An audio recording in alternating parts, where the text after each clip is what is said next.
All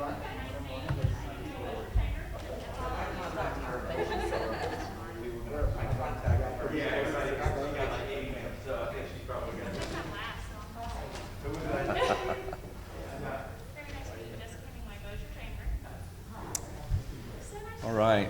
Good morning, everyone. I think we'll go ahead and get started. My name is Dr. Chris Kevel. I'm the Vice Chancellor for Research here at LSU Health Sciences in Shreveport. I want to welcome everyone here today and to thank all of our faculty and staff who've worked tirelessly over literally the past 18 months to help address this pandemic.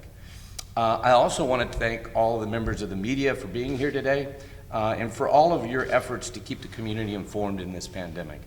We really have had a really good relationship to make sure the important information gets out. And I'm asking respectfully that we hold questions until the end because we have all of our speakers that have information they'd like to share with you. As the only academic medical center in Louisiana north of New Orleans, LSU Health Shreveport recognized the inception of the pandemic that would bear a tremendous burden on the community.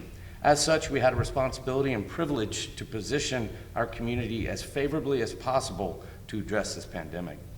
As we're seeing today in the start of the 2021 Olympics, even with the best preparation, goals and dreams are sidelined by this pandemic, as evidenced by the number of premier athletes who will not be competing due to testing positive for COVID. The reason we scheduled this conference today is to impress upon our community that now is the time to take action and to avoid our beloved community from being sidelined based on the rise of COVID in the community. As physicians and scientists, we have devoted our education and careers to studying viruses as well as infectious diseases, and we want to make sure that our community knows that we have a vaccine that really can do a good job, and that we got this vaccine here in the community as quickly as we could, and have even enrolled children in clinical trials so that we can make sure the vaccines are safe and roll them out. With cases on the rise and vaccines remaining low, we know that without a change in course, we could soon be returning to the former restrictions and, more importantly, and more sadly, losing more lives. Therefore, in the spirit that we are all in this together, we want to provide the most up-to-date information on the Delta variant, safety of the vaccine, and the importance of continuing to work together to overcome this pandemic. Addressing you next will be Dr. John Vancheri, who's the director of our Community Outreach Testing and Vaccinations for the Center for Emerging Viral Threats and the principal investigator for the Pfizer vaccine clinical trial. Great, thank you, Dr. Kevel. As Dr. Kevel pointed out, we are, as a nation and society and a world right now in a pandemic, going in the wrong direction. And this virus doesn't have a will of its own. Its course is not predetermined. The important news is that only we can change the course of this pandemic. And the most important part of changing the course of this pandemic is getting vaccinated. Our vaccines are safe and effective. Despite the myths that are promulgated in some of the social media, our vaccines do not impact fertility. Our vaccines don't have magnets in them or chips in them that are tracking you, and they are safe for all people to get vaccinated. We saw early this year our older adult population, the greatest generation, come out in force to get vaccinated because they recognize the risk to themselves and to our community. Our vaccines have been saving lives every day. Every day. Already 600,000 people in the United States have died of COVID. Over 400 of those are children. And we know every year that about 200 children in the United States die of influenza. So we're already at twice the number of deaths due to COVID as we typically see due to influenza in children. And it's increasing every day. I'm seeing more children in the hospital with COVID and complications of COVID. We're seeing more adults in the hospital with complications of COVID. And the only way to change the course of this pandemic is to get vaccinated.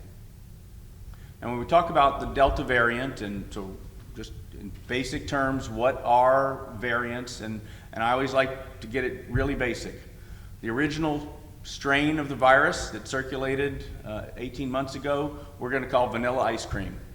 And the variants are simply vanilla ice cream with a cherry on top, vanilla ice cream with pecan sprinkles, vanilla ice cream with Jimmy's, or whatever you put on your ice cream. Each of those is a variant compared to the original strain. And each of those variants, as they manifest, is an opportunity for the virus to try its own tricks at subverting what we do, how we know we can change the course of the pandemic. And it's that continuous testing of mutations by the virus that we cannot control. But we can control our own course in this pandemic by getting vaccinated. When we vaccinate, we reduce the amount of virus replication in individuals who are infected. We reduce the amount of spread of virus in our community, and we very, very clearly save lives. So, just a couple of final points. We know that now the number of cases has increased dramatically in Louisiana and in our area over the past 3 weeks. We're seeing it, it's being seen nationally. Over 80% of the virus that we're detecting is the Delta variant. The Delta variant is more than 50% more transmissible than the Alpha variant, which was more than 50% transmissible than the original virus. So what we're seeing is a progression of the virus accumulating mutations that ultimately allow it to be more successful in propagating itself, in spreading from person to person. And so changing that is incredibly important. And as Dr. Kevel said earlier, none of us want to have to wear masks. It's just not fun. None of us want to have to go back to lockdowns. But the only way we can change that from happening again is to get vaccinated. We're still sitting at 30% of our population in North Louisiana has gotten vaccinated. That means 2/3 have not. That means 2 out of 3 people you see in the grocery store are not vaccinated. That means we have a lot of risk in our community, and that means more people will die in this pandemic. We may be finishing the second quarter of a long football game. We might be halfway through this pandemic. I hope we are past that, but I don't think we are. And in the spirit of this conference, I think the important message is that we are all in this together. We are seeing more people come out on a daily basis to get vaccinated at our site and at sites around the Shreveport and Northwest Louisiana area. We are vaccinating 2.5 times as many people on a daily basis this week compared to a month ago. And the vast majority of those are first doses. So the messages are very simple. Get vaccinated. If you've gotten your first dose, make sure you get your second dose. If you're not well, if you're feeling sick with a respiratory infection, get tested. Testing is widely available in most physician offices, urgent cares. Our site is open every day from 10 to 6. And so we want to encourage more testing because the testing helps us understand what types of variants and viruses are circulating in our community. It helps us know where they're circulating by your zip code, not anything other nefarious. And that helps us know where to target our interventions, our approaches. We're setting up, and we have been over the past 4 months, setting up 30 to 40 vaccination sites per month in all of around Northwest Louisiana, at schools, at businesses, throughout the area. And we are continuing to accelerate that to get more vaccine opportunities out in the community. But we need people to come and take advantage of them so we can change the course of this pandemic. It's really up to us as a community to fight this battle locally. It's where we're going to win the battle locally. It's how we're going to save lives. So don't hesitate any longer. It's time to get vaccinated. I will pass the torch to Dr. White to say a few words, particularly about the statistics and what's happening in our region of the state and in the state with respect to new cases each day. So thank you, Dr. White, for your leadership, your partnership with us. It has been instrumental to any success we have. And as you and we are all committed, we're going to get through this pandemic. It's just a matter of what shape we're going to get through it in. So thank you, Dr. White. Thank you. Thank you, Dr. Vancheri. Dr. Vancheri, when I first started having an outbreak in one of my nursing homes, where about 50% of the population was ill and dying, I said to him, we need people on the ground, people there, and he said, well, let's go. So we've been working together on this pandemic ever since, and he and his team and Dr. Kevel and his team have been a huge partner with us, so we're very grateful in return. So, you know, right now, I'm very concerned and I'm very disheartened. I'm concerned because since July 5th, where our numbers for the entire state of new cases were around 200, the number of people in the hospital was around 40. That's on July 5th. We have steadily gone up. I was concerned in talking with these partners when we were at 400 and then 700, then we went to 1,200, and then you all saw we went to 5,300. We're at about 2,500 yesterday, and I haven't seen the numbers released yet today, but we are climbing rapidly. We have 97 people in the hospital today in our region. We have 900 in the hospital in the state. We were down to about 30 or 40 in the hospital at one point, where we were at the point where we were just seeing sporadic cases. We weren't seeing outbreaks. And so this rapid rise, these clusters of cases, these young people hospitalized, is very concerning. The disheartening aspect of it is, first, we know what to do, right? We faced these surges 3 times before. Those times we didn't have a vaccine. So first off, we need to get vaccinated. People need to put what's best for this community, for this state, and even for this country above what's best for themselves. This is, like Dr. Vancheri just spent a long time talking about the safety. They're very safe vaccines. I had someone say, it's a risk-benefit analysis, Dr. White. That's why I'm not taking the vaccine. Well, no one's died from this vaccine. Not in this state, no one has died from this vaccine. And we've had 610,000 people in this country die from the virus. Analyze that. That is a huge number of people who are dying versus 0 dying from this vaccine.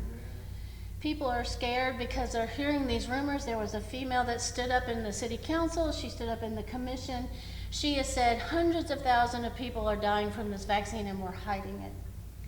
So when we had 6 people have blood clots from Johnson & Johnson, we put an immediate hold on that vaccine. Do you not think that this country would put a hold on the use of a vaccine if people were dying? There are no people dying from this vaccine, but people are dying from this virus. And this virus is changing. This Delta variant is a higher risk for all of us. We know that people who are vaccinated can carry it in their nose at a level that will allow them to spread it to other people. We also know that people are getting sicker and quicker with the Delta variant. So young people, healthy people, and we all need to take notice of that, because my counterparts who are actively working in the hospital are seeing their friends now in the hospital. It's not people my husband's age in his 50s, it's people in their 20s, 30s, and 40s. We need to take this seriously. It's so simple. If you don't want to get a vaccine, wear your mask. It's a piece of cloth across your face. No one is asking you to sacrifice your rights, but to start considering the people around you. I do fear what we're gonna see if we don't start paying attention to what we're seeing right now. We are in a rapid climb, and we're going to see more people. Next, what comes is more deaths. So we've seen more people sick, then we saw more people hospitalized, then we're gonna see more deaths in young people. So please consider getting vaccinated if you're not going to get vaccinated, because there are some people who just are not going to get vaccinated. If you're not going to get vaccinated, then wear your mask if you're going to be out. It's not if you're at home, it's not if you're outside, it's when you're around people where you could get sick or where you could spread the virus if you are not wearing your mask. I just got grilled on Keel this morning about masks don't work. There's all these studies that show masks don't work. Me wearing my mask alone is not going to protect me completely. What, about 60%? It will protect me. You wearing your mask raises that, about 80%. We add the distance, now we're adding up into the 90 percentile of safety for the two of us. That's how masks work. We can all subvert, pervert the knowledge that's out there to make it so that we can say, this is why I shouldn't have to do this. The simple truth is, you should do it because it's what's right. It's what's right. If we're going to get through this pandemic without people suffering, without closures of businesses, without people dying, then we need to do what's right. Thank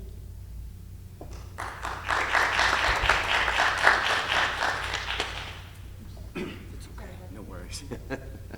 Thank you, Dr. White. And as I think we've all heard from both Dr. White and Dr. Vancheri, this really is not only a medical emergency, but also a community emergency.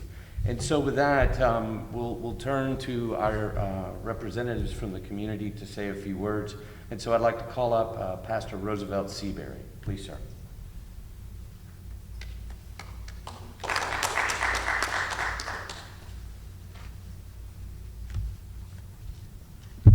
Let me begin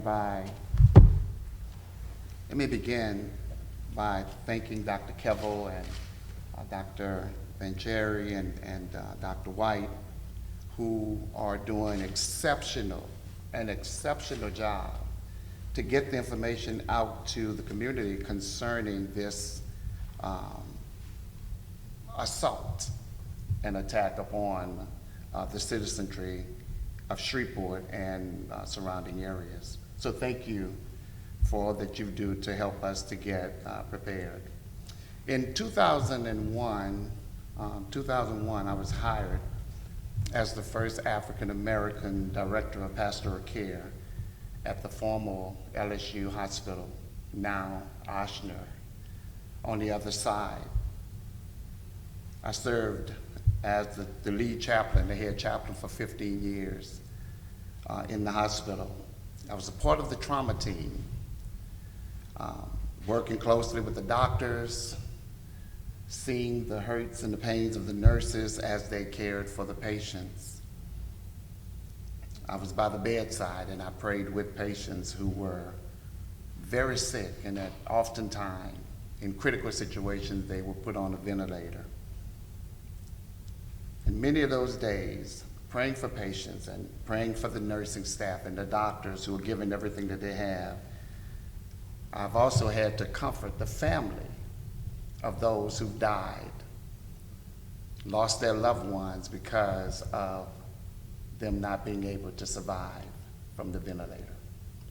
And because of that, for this reason, this is personal for me. It's important that we understand that COVID-19 and the the Delta variants and all of the other variances that are coming our way have to be addressed.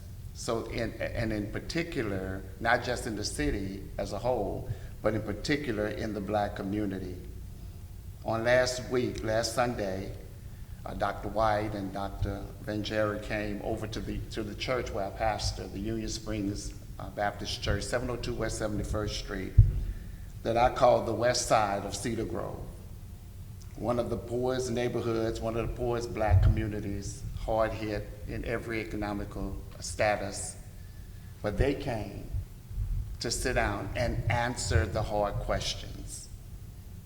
There are legitimate reasons why you see a lot of hesitancy within the Black community at large. There's a lot of distrust, there's a lot of issues that we certainly have to take seriously in terms of being able to help them to understand that this information that's being given right now is real. Some of the things that's being said is that there's mistrust of the government and the healthcare providers. They use the Tuskegee study, they use the Henrietta Lacks case, they use history and a lot of other things where Black Americans and Black people have been mistreated or misinformed or not necessarily respected. And so Dr.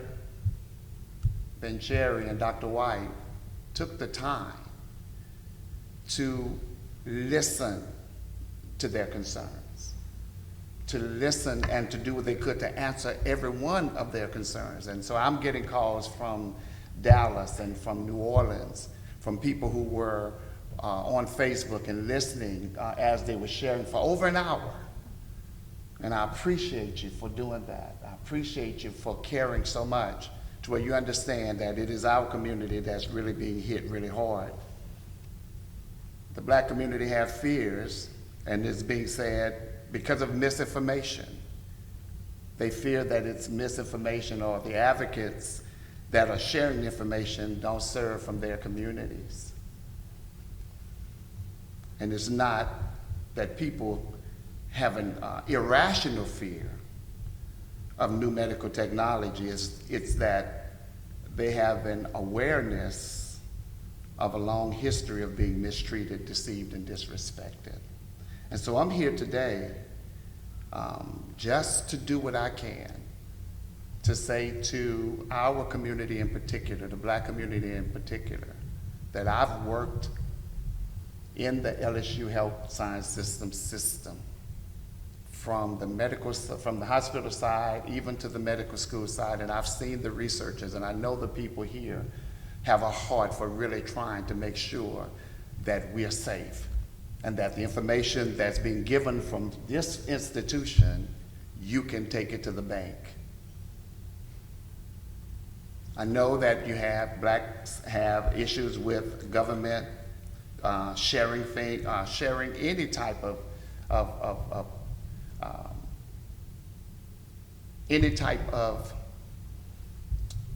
governmental oversight as relates to their lives. They feel like it's not equal access to vaccines in some cases. And that's because, there have been health disparities. There have been some barriers to getting to the places where we need to get the access to getting what we need. Many people believe that the vaccine, as Dr. Venturi has said, is designed to change them on the inside. They're afraid that DNA is being damaged or that genes are being changed. Those are some of the myths. Those are some of the things that's causing people to have the hesitancy. That there are microchips that's placed so that they can be targeted wherever they go, monitored. Another thing that's being said is that the vaccine just hasn't been out there long enough for people to feel like they can trust it.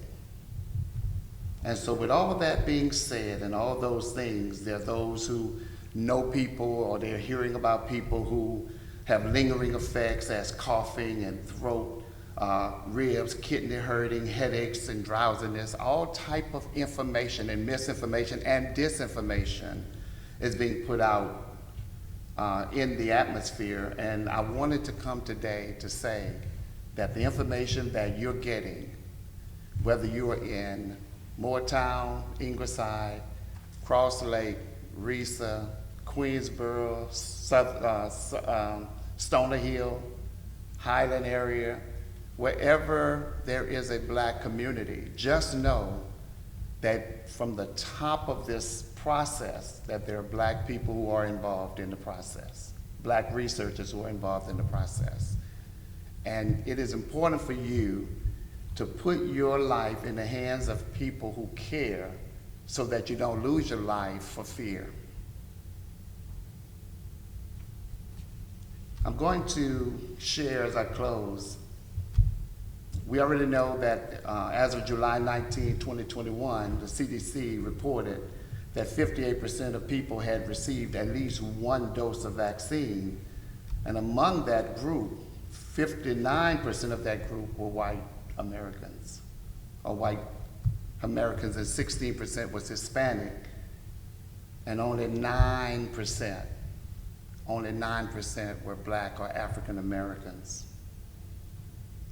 So, as I said, I'm here to do what I can to change the narrative.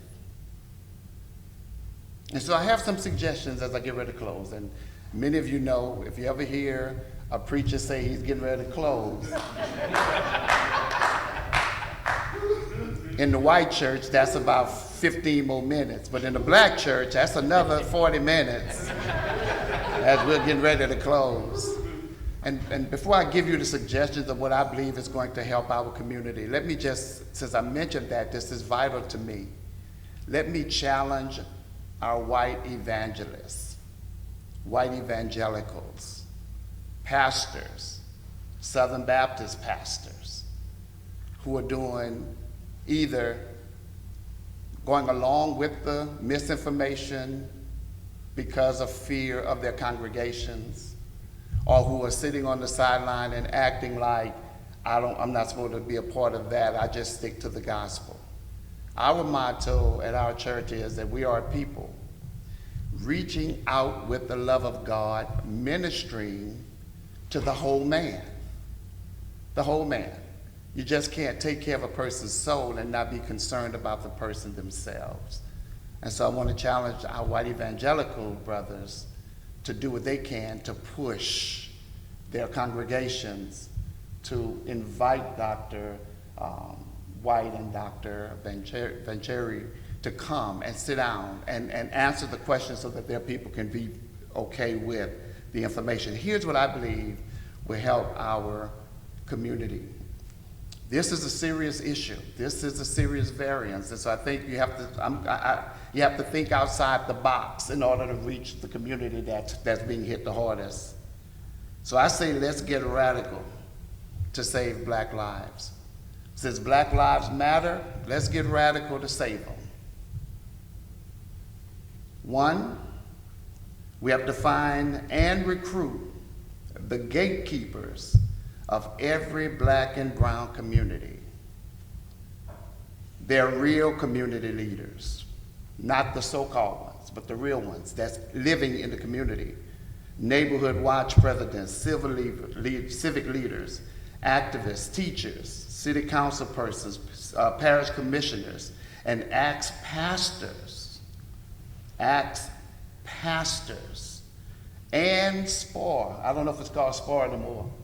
Shreveport Parks and Recreation, to provide their facilities on a specific day to get everyone out to get vaccinated, opening up the centers if necessary. Because in every community there is a center. On a specific day, let's do that to get all of them opened at one time, to give every neighborhood an opportunity. The second thing, request funding from the governor the mayor, the city council, the parish commissioners, the business community for money to provide food, chairs, transportation, music, door prizes, giveaways, and support staff if necessary to accommodate those who live within the community and to help facilitate and participate in saving the lives of those they know and love in their community through giving vaccinations. Let's make it like a get out to vote. As they do when you're trying to get folks to vote, let's push it to get people out to get vaccinated. And finally, I told y'all, I'm closing now, I'm finishing. Have pastors in each neighborhood to come out publicly supporting Dr. Vancheri and Dr. Martha White. Then each pastor invite them to come and speak to their churches to dispel the disinformation and the misinformation that is causing vaccination hesitancy within the Black and brown community, and to use their church facilities as a safe haven for their members and neighbors who live near the church to come and get their vaccination.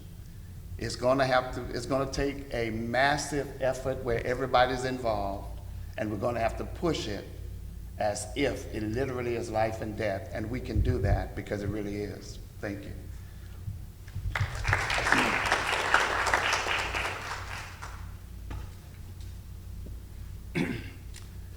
Thank you, Pastor Seabury. Next up is Mayor Perkins, who will say a few words. Mayor.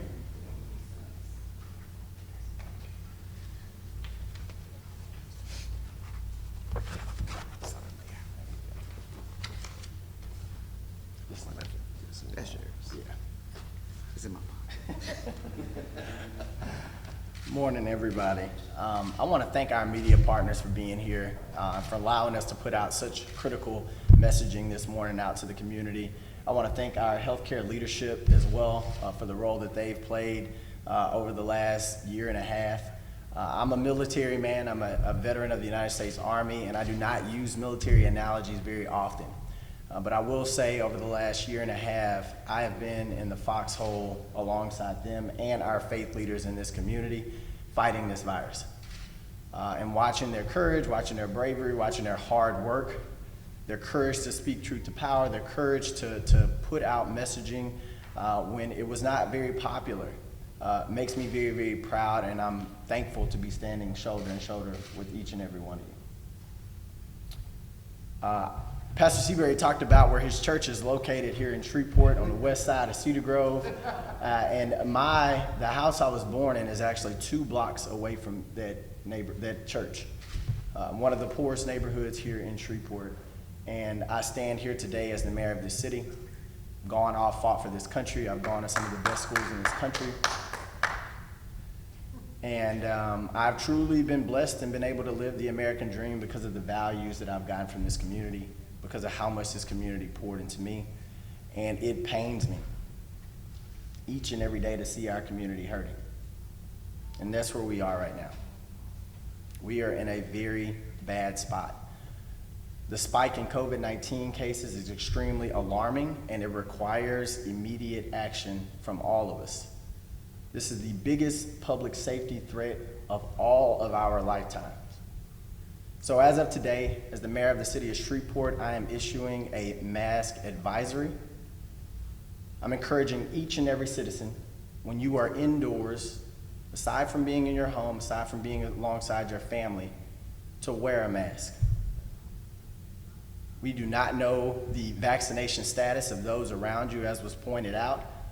Probability-wise, 2 out of 3 people you see in a grocery store or you sit alongside at a restaurant is not vaccinated at this time. So please, please wear a mask. Over the last year and a half has been something very consistent in my messaging and our actions from the city of Shreveport, and that is that I have listened to the healthcare experts, and right now they are warning us that this highly transmissible and aggressive Delta variant is posing a huge threat to all of the citizens in our community. So we must act. COVID-19 has already not only given us this huge public health crisis, but has also devastated our economy. We cannot afford to lose one more person, and we cannot afford to go into another shutdown. Asking our neighbors and our friends, our family, to just wear a mask is very sensible, and it's effective, and it's a way that we can truly save lives. COVID-19 created both a public health crisis and an economic crisis, as pointed out. However, we did not stand alone in making those tough decisions. We had mothers and fathers who also had some hard choices to make throughout the pandemic for their families, while many business owners in our city were forced to close their doors for good. And we're finally starting to see some progress. We're finally starting to experience some progress. So as I close, and just so you know, I'm not a pastor. As I close, I don't want to just give this doom and gloom talk right now to the citizens of Shreveport. I want to provide some hope. I'm not a pastor, but I am a man of faith, and I believe that God gives us science. God gives us tools so that we can look after one another. And right now, we have vaccines and we have masks. And our public health leaders, even our political leaders in this moment, are telling us to use those tools. So we can take back control of our lives. We can make sure our businesses remain open. We can make sure that we're on a faster path to returning to normalcy. We can take control of our city's fate if we simply get vaccinated and we wear a mask. I'm asking each and every one of you to do that. Thank you.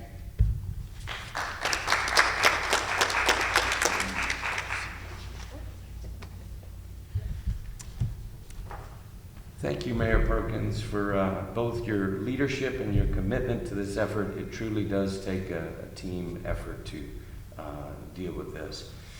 So lastly, I'd like to introduce our last speaker is Ms. Jessica Hemingway from the Bossier Chamber of Commerce, and we're delighted to have her up here. Jessica.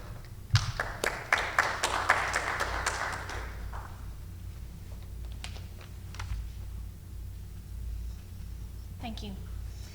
I just want to stand here and say, while we do have concerns about this surge and how hard this pandemic has been on everyone, particularly our small businesses, many of them cannot handle another limit on patrons, and I'm sure are not looking forward to any sort of shutdown. They are so excited to be open and running again.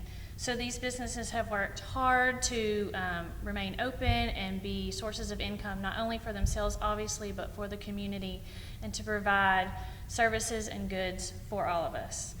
First and foremost, my job is to promote the businesses. So I would say, as many businesses decide, perhaps even without a mandate, to ask you to wear a mask, to sanitize when you walk in or out of their business, or perhaps at a point of purchase, and to maintain social distancing, that you do respect those businesses as they are looking to protect their employees as well as you, the consumer.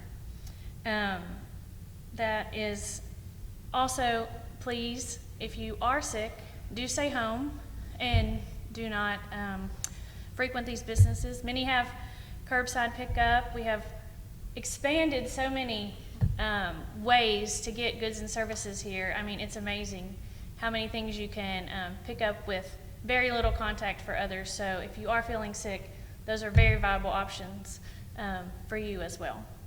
One of our hardest hit industries obviously has been our hospitality industry. And as we've been opening back up, we've all been enjoying events, and we hope to continue to do so. Our tourism partners have shared with us, though, that Adam Sachs, the president of Tourism Economics, has been doing research, and not that surprisingly, visitors are less likely to come to areas that have lower vaccination rates, which is unfortunately here in our area. So in an effort to be respectful of our businesses. Again, I just want to reiterate, it may not be your favorite thing to do, but if you're going into a business and they are asking you to wear a mask or take any other mitigation efforts, please think about the business owner and the employees there, and just be respectful of them while you're frequenting their business. And just on a last note, we do want to applaud the work of LSU Health Shreveport in our community. We have actually honored them numerous times for the work that they've been doing. They always do, but obviously during the pandemic, they've really stepped up with not only vaccinations, but testing. I mean, amazing amounts of testing. So we just want to thank them for their work. And again, just remember your business owners as your friends who you see out and about, and help them to provide goods and services in our community without hopefully having to close doors again. Thank you.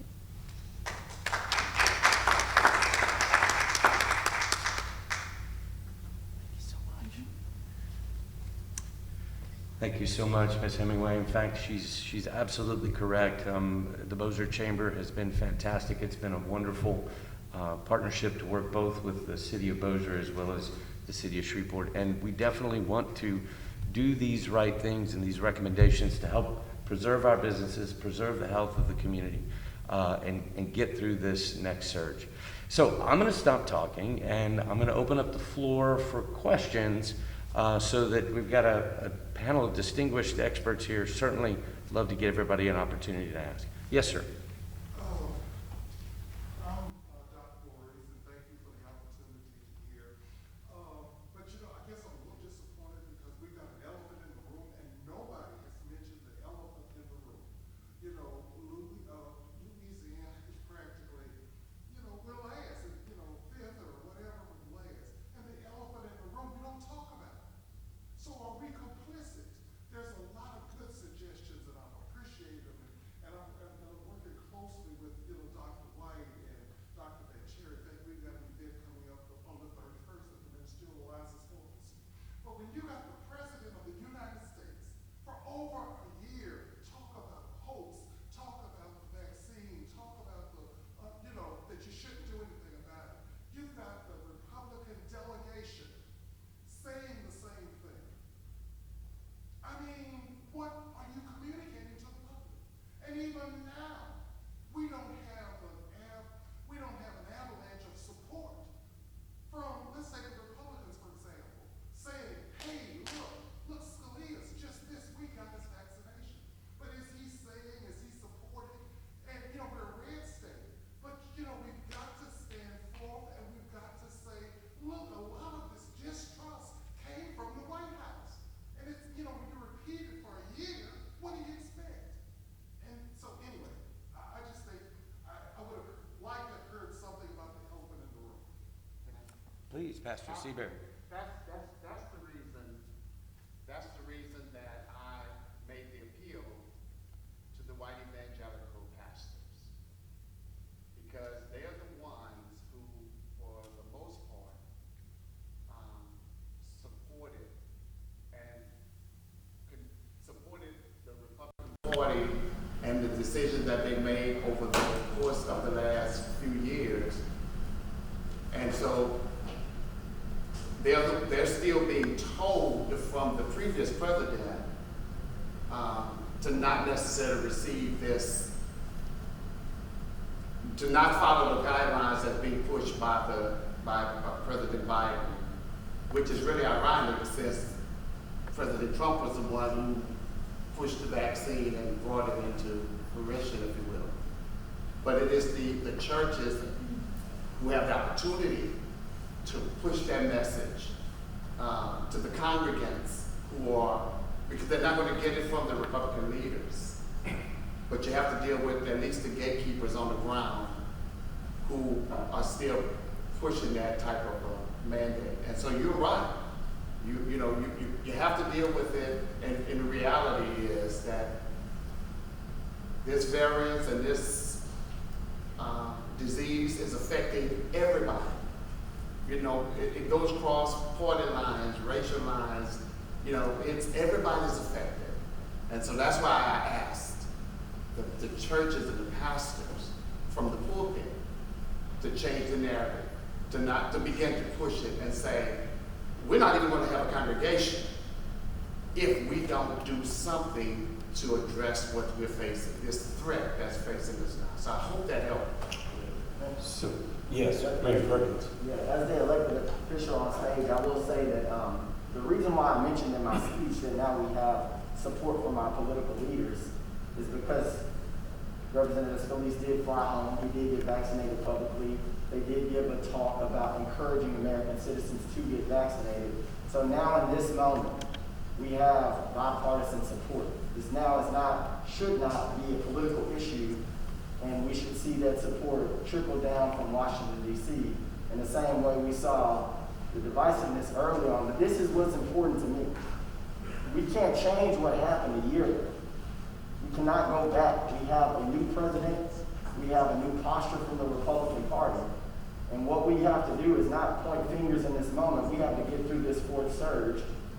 And then in retrospect, when we're out of this pandemic, historians and people can do all the finger pointing and say what happened here, here, and here. My primary objective is to save lives in this community. And that should be all of our objectives. So if we have somebody at the table now and they weren't at the table a year ago, let's just welcome them in. But I don't feel like I'm pointing fingers because I'm talking about today, the support is so lame, it's so, so I'm not pointing fingers. We're very passionate about this. A lot of people are. We have had a lot of loss. A lot of people were criticizing, political parties for what they've done.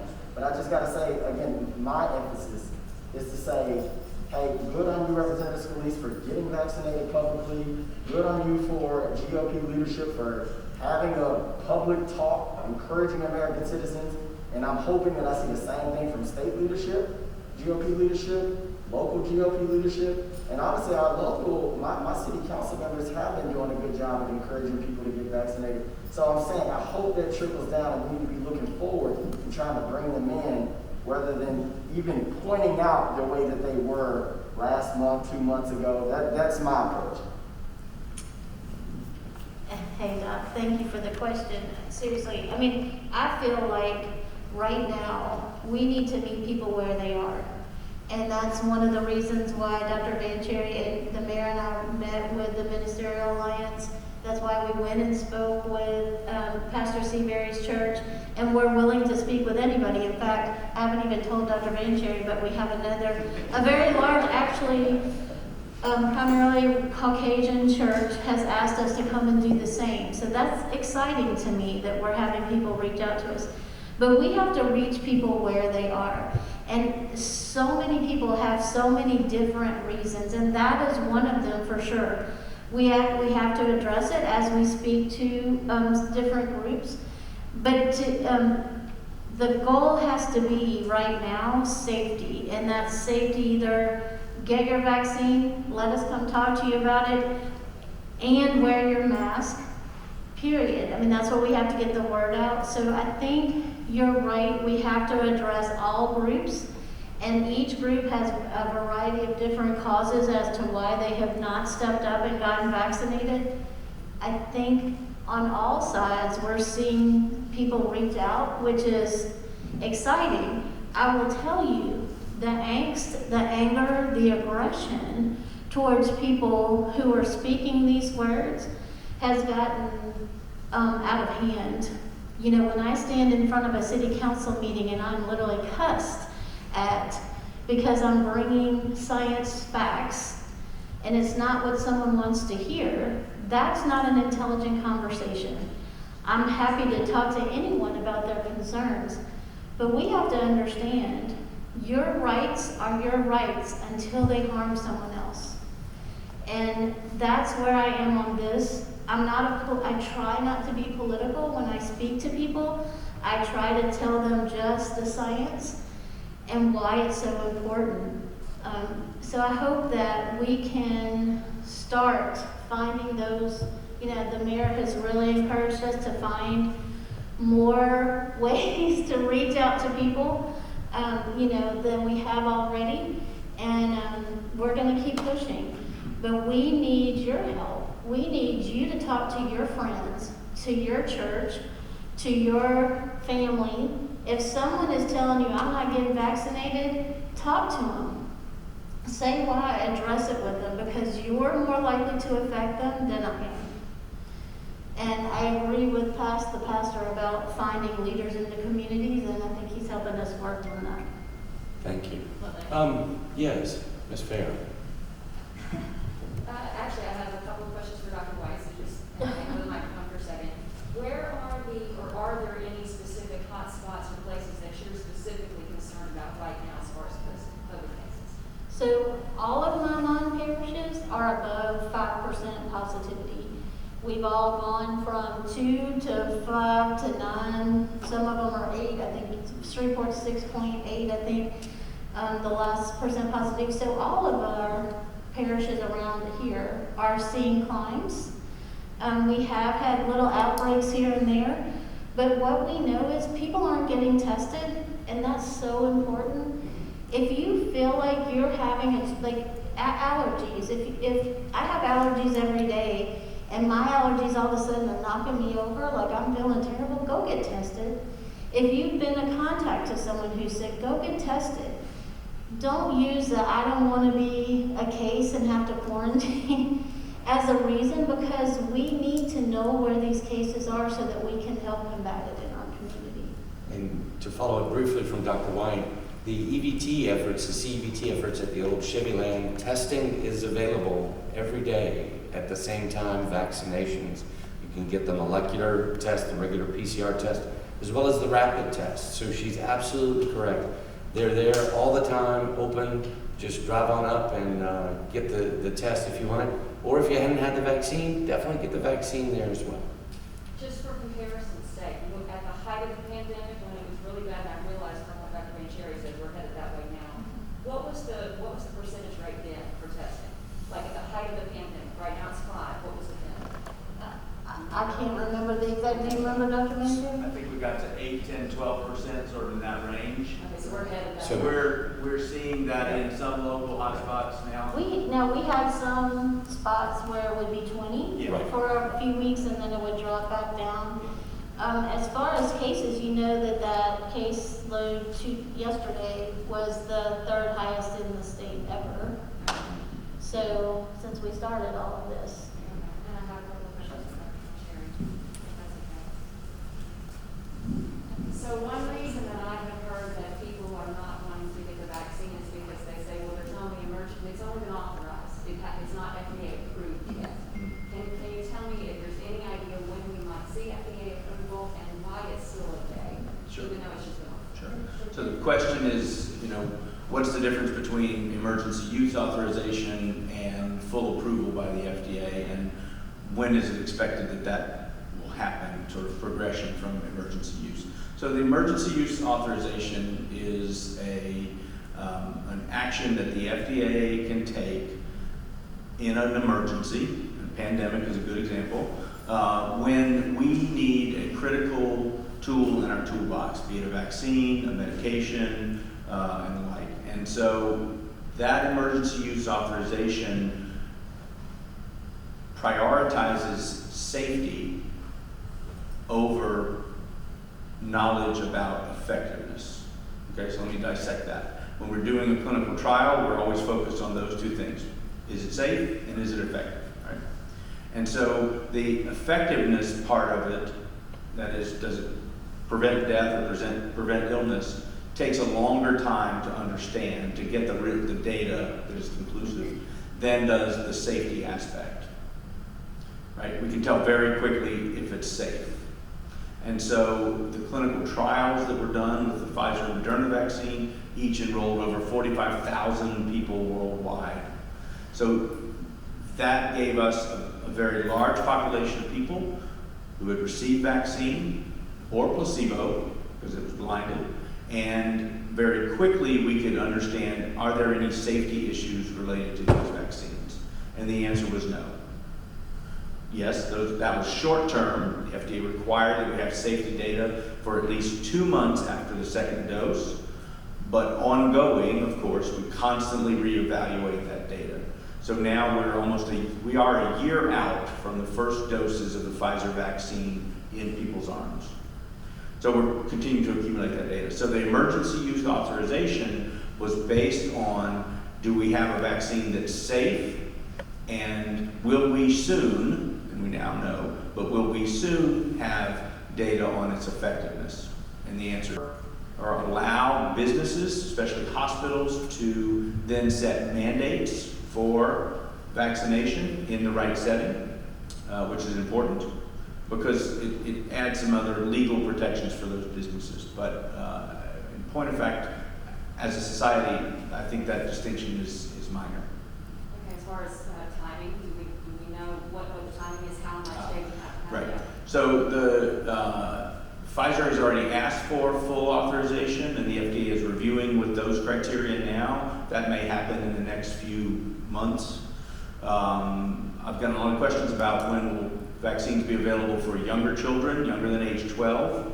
And the 5 to 11-year-old cohort is fully enrolled.